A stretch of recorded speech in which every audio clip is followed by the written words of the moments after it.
আবৃত্তি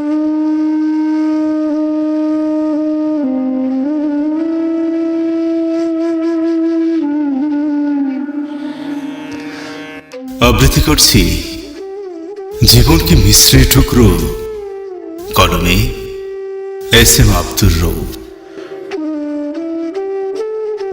ভেবেছি জীবন একটা মিশ্রির টুকরো, চেটে চুষে একে শেষ করো। যতদিন যাবে এমনকি শেষ পর্যন্ত, দিন শেষে শেষ হবে অন্ত। কিন্তু মিশ্রির টুকরোটো থেমে যেতে চাইছে। বেকুবরা পথের শেষে গিয়ে ফিরে পিছে সামনে আগাতে চায় সামনে পা বাড়িয়ে, পড়ে যায় এক দুই ক্ষণ দাঁড়িয়ে। মুখটা হাঁ করে তাকিয়ে থাকে আকাশের দিকে, ঘড়িটা পড়ে গিয়ে যেন করছে টিক টিক। কাউকে কি কিছু বলতে চেয়েছিল?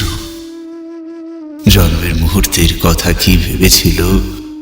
জননীর মুখে স্বর্গের হাসির আভায় জীবনকে কি দেখেছিল মিশ্রির থালায়?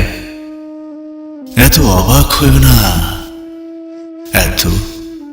এত অবাক হয়েও না, বলছে নির্দ্বিধায়।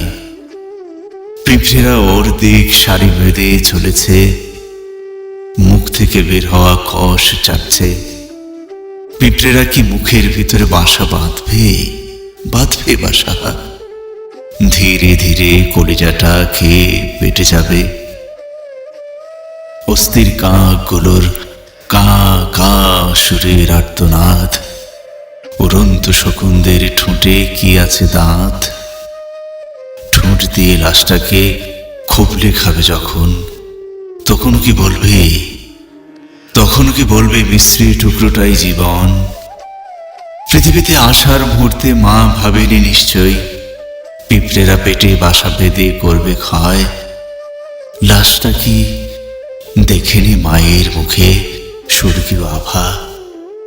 দেখলেও কি ভুলে গেছে, নাকি প্রেয়সী কষেছে থাবা? এসব কোনো কথা নয়, অলক্ষণে কথার ভিড়ে জীবন উঠবে কি মেতে লাশটাকে ঘিরে?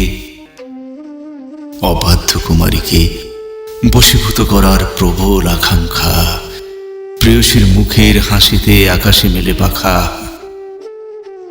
সব যেন হুড়মুড় করে ভেঙে পড়ে, আর কি কখনো উঠবে নড়ে চড়ে? কাক চিল শকুনের সাথেও আরো পাখিরা উঠছে আকাশে, ওদের কি কোনো তাড়া নেই? পিঁপড়েরা কি নিদারুণ উচ্ছ্বাসে লাশটাকে ঘিরে চেটে পুটে জমাবে, তাই আসছে ঘুরে ফিরে। লাশটা কি এখনো দেখছে জন্মের মুহূর্তে মায়ের হাসি, নাকি টুকরোটা দিয়েছিল মা তা ছিল রাশি রাশি? ও নেয়নি, তা নিলেও রাখেনি।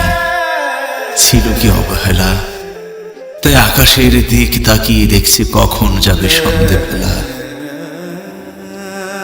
সন্ধ্যা ঘনালে দেখবে তারাতির পাশে হাসছে জননী, টুকরোটা পেলে রাখবে, যতন করবে হৃদয়ের মনি।